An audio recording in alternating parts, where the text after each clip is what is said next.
All right, everybody. Welcome to part 3 of the AI visibility field test.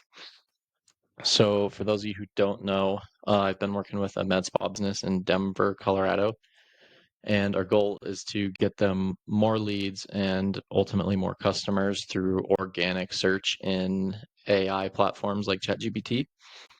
So if you haven't been following along, part 1 here, I just introduced this experiment, let everybody know, what the plan was and how I intend on doing it.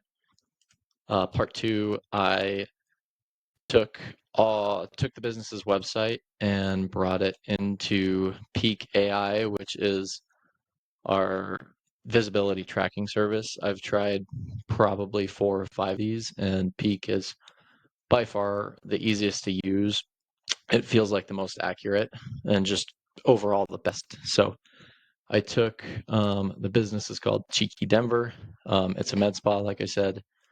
I put it in here, and we came up with 25 prompts that they want to rank for within ChatGPT, which the prompt isn't what the user says. It's actually what the LLM breaks down the user's question into, or it's how the LLM breaks down the user's question into like a bunch of different Google searches. So a user might not be searching affordable Botox payment plans in Denver. A user might be saying, hey, I want to get Botox. I live in Denver and I'm on a budget. Help me find a place. And ChatGPT is going to take that and break it down into a bunch of different queries, of which you would have affordable Botox payment plans in Denver. So there's just a quick overview of that. We put these 25 prompts in here. We categorize them into folders. So we've got one is just for brand discovery. And then the other 3 other services that the company owns or that the company does. Botox, facial balancing, and fillers, and then just skincare.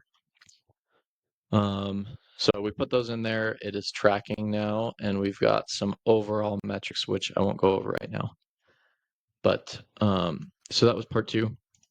Now we are on to part 3, where for the last week since part 2 was uploaded, I had been putting together this set of instructions for that I'm going to give, or that I did give to an LLM, like an agent. I use ChatGPT agent, but you could use whatever.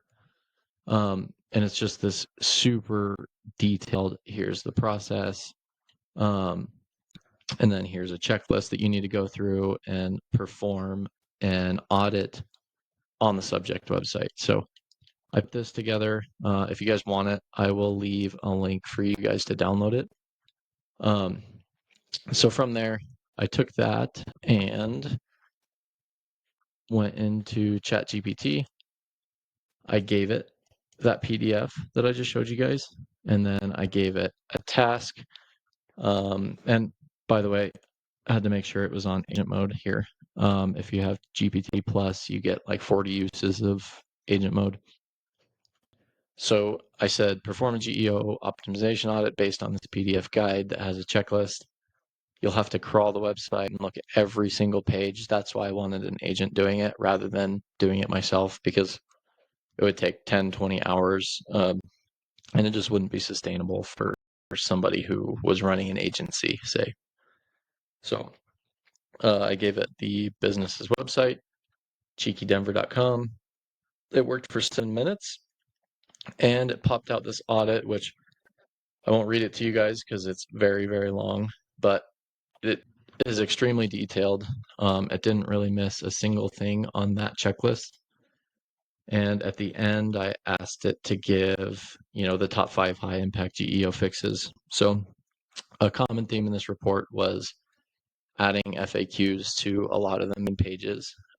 So it's easily, so those prompts or queries are easily connected and readable by an LLM. It suggested that we enhance trust signals, kind of like providing credentials and things of that nature. It wanted to reformat some of the content into lists or tables that are more easily scannable. And then it also suggested that we strengthen external social presence. I think this will be probably the hardest for us to do because that's more in the hands of the business owner. As an agency, that would probably be, a pricier add-on to do something like that. But anyways, I'm going to take this, and my goal for the coming week is to consolidate it into a more easily readable page, and then I'm going to tack on all of this visibility stuff that we got from Peak, and then come up with a step-by-step plan that I want to do. We'll send it to the owner, have a Zoom call, talk over the options, and then if he gives us the thumbs up, then we're good to go, and we will roll on with the experiment and see how GEO works in real life. So thanks for checking this video out, and stay tuned for the next one.